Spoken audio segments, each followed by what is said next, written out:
While many long-running, big-budgeted video game franchises present intricate legacies full of mechanics being carried over and developed through times and complex metatextual elements being developed through the incidental confluence of different games, the Pokémon series always had a particular place in the tapestry of iconic, big-selling video game franchises, as its singular games slotted into their franchise in quite the peculiar way.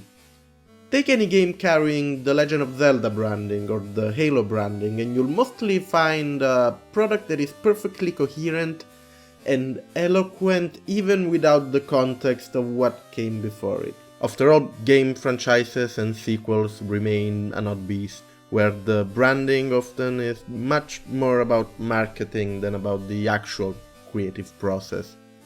Take any game in the Pokémon franchise instead, and you may find out that it's pretty much impossible to make sense of what that game even is without acknowledging them in the context of previous interpretations of the same concept. Not because of abstruse or antiquated mechanics or because of some complex metatextual plotting, but because more often than not, Game Freak, the development team behind the whole of the main Pokémon series, seems to prioritize making the optimal Pokémon game over making a standalone piece of ludic fiction with something to say of its own beyond the core mechanics of the series.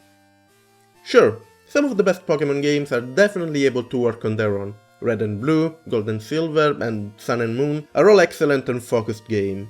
But when looking at minor entries like X and Y or Black 2 and White 2, it would be pretty much impossible to untangle the mess of mechanics and hinted themes that those games propose without looking at the games that they borrow from.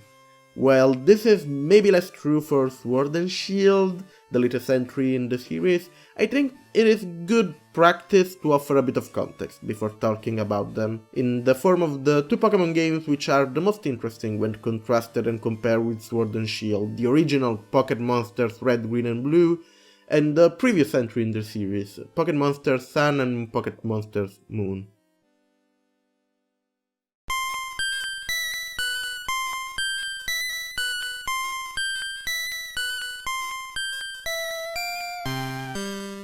No Pokémon game would exist without the original release of Pocket Monsters Red and Pocket Monsters Green. While other games like the Shin Megami Tensei series previously used collectible monsters as a driving force for the game, Pokémon Red and Pokémon Green were the games that effectively popularized the genre, or in fact made it a genre at all, as previously this set of mechanics didn't carry any particular trope or canonized aesthetic with it. In the world of Pokémon, every child, reached a certain age, receives a Pocket Monster, and embarks in an adventure to beat the Pokémon League, a pretty abstracted association which focuses on battling these Pocket Monsters against each other.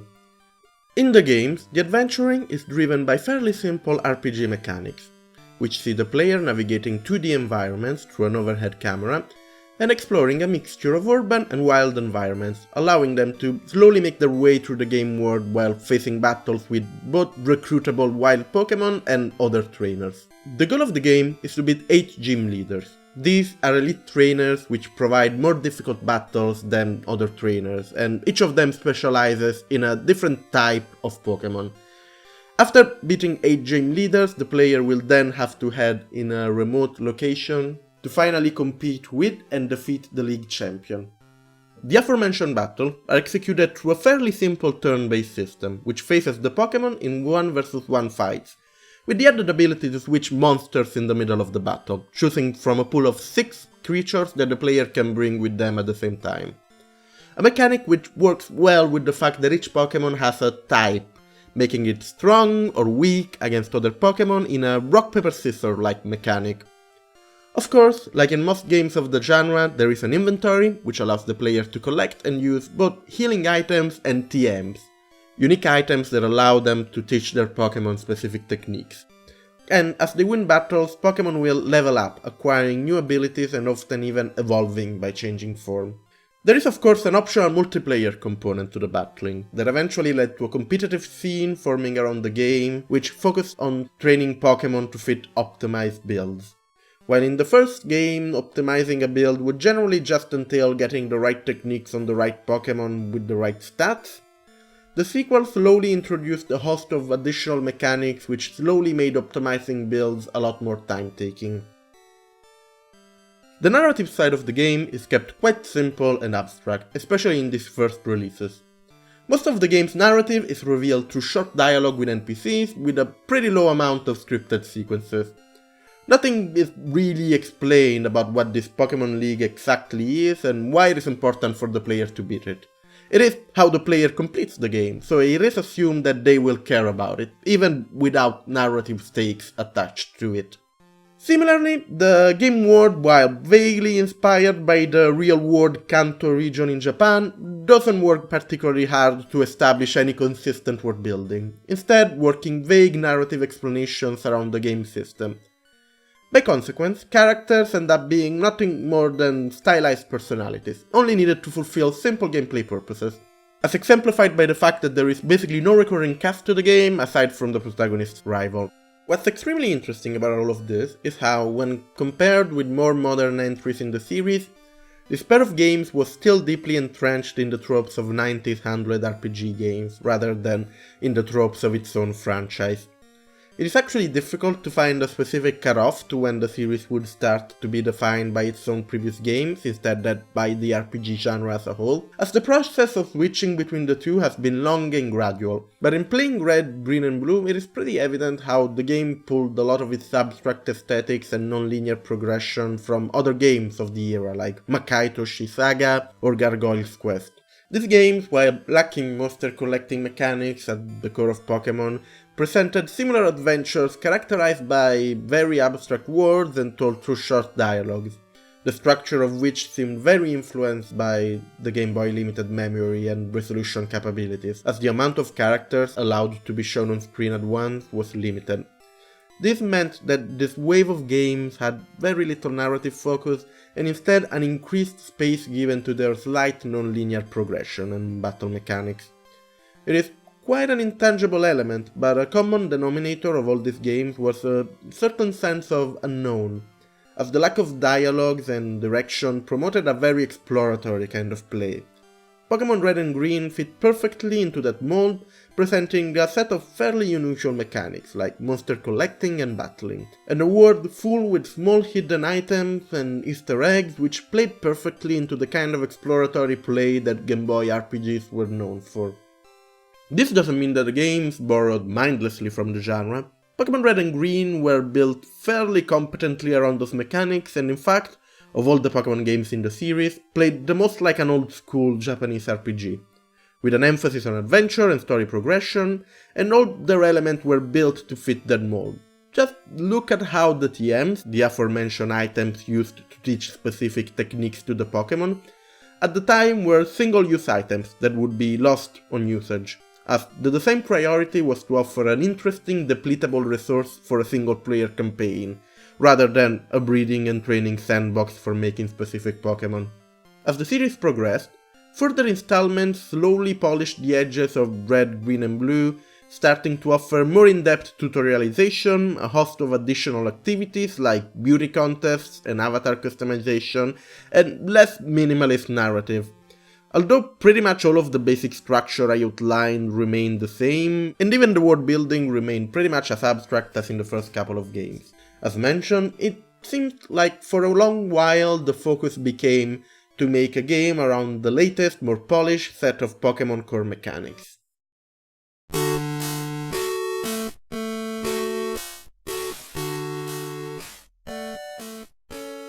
Sun and Moon are the canonical releases in the Pokémon series closest to Sword and Shield, if we ignore the odd but commercially successful experiment of Pokémon Let's Go. In stark contrast to previous games, Sun and Moon had a specific and heavy focus on story and characters. While a lot of legacy mechanics and themings from previous games were still present, the games took a more concrete effort in using the genre framework to tell a coherent, albeit simple, story, and develop characters, moving them in pretty significant and definite character arcs throughout the course of the game. Sun and Moon used the 3DS enhanced graphical capabilities and the new 3D engine to fill the game with non-interactable cutscenes which bookended most of the events in the game, allowing the characters to have an increased space to show off their personalities and how those personalities changed throughout the game. This was also highlighted by the extended cast of characters who followed the protagonist throughout their adventure, which was unlike previous games, which generally featured few recurring characters and most of them only got a couple of short lines of dialogue. These games could be discussed extensively, as they are pretty excellent in their own rights. But what's most important for now is to highlight how much they felt like a big breaking point from previous games. They were the first non-remake games directed by Shigeru Ohmori, who had been a designer at Game Freak since Ruby and Sapphire and was taking the reins from Junichi Masuda, who at that point had directed the main series in the Pokémon franchise for more than 10 years. To coincide with the big change in direction, the team chose to approach Sun and Moon like a whole new game, rather than another entry in the Pokémon world. This change in approach could be strongly felt when playing it, especially when looking at how the narrative and world are presented, and how they influenced the whole of the game. While all previous games' locations were somewhat inspired by real-world places, the Hawaiian theming of Sun and Moon was way stronger and more pervasive than in any of the other previous games. Plenty of minigames and mechanics were added to fit the world of Alola, and various abstractions like the Pokémon League were removed in favor of a main storyline that followed the protagonists going through some sort of coming-of-age tradition. A lot of Pokémon games previous to Sun and Moon felt like a big pile of legacy mechanics with no thematic tissue connecting them, and Sun and Moon broke that tradition, delivering a game that for once felt extremely cohesive and carried by a clear vision.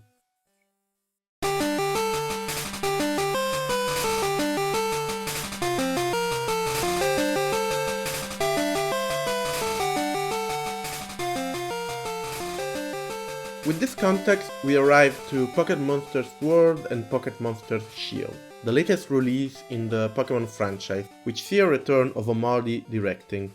The basics mentioned before don't change much in Sword and Shield, but where is a definite break from the past is how those basics are framed.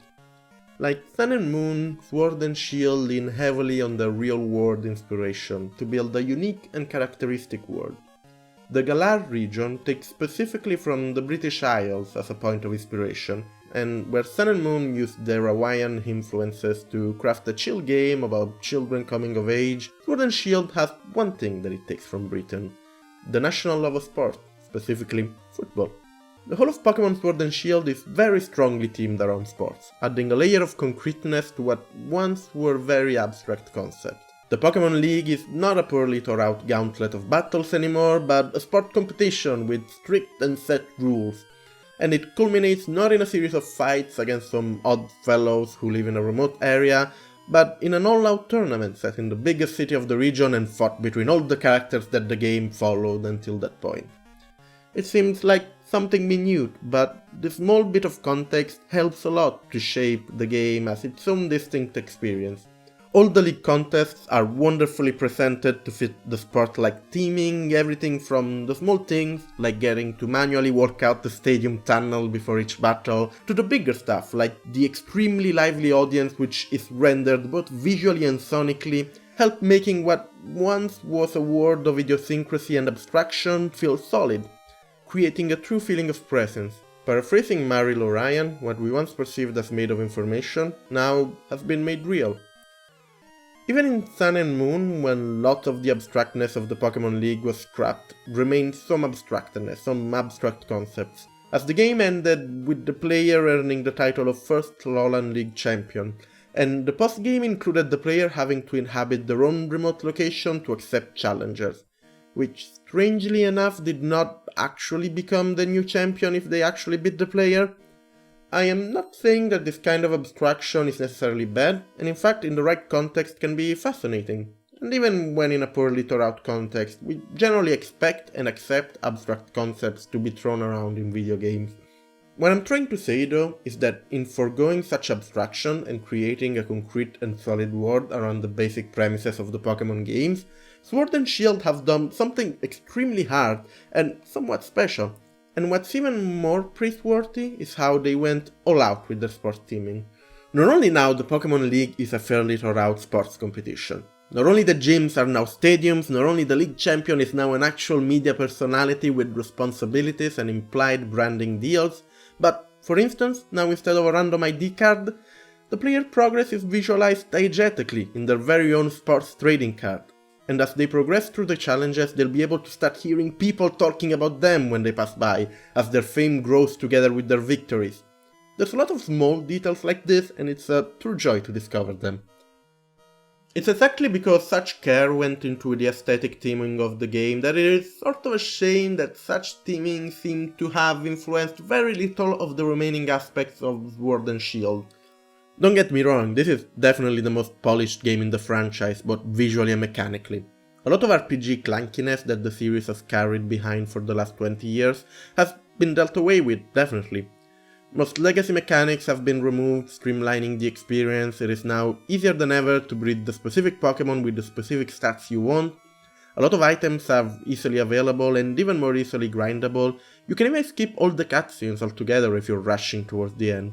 It generally feels like if you're into hardcore monster collecting or competitive Pokémon battling, all the hurdles that stood in your way in the previous games have been cleared, and the experience has now been optimized so that the single-player RPG elements don't clash anymore with the sandbox and competitive elements of the game. While all this is great, after getting through the smooth mechanics and lush and detailed aesthetic, the game still ends up feeling somewhat empty.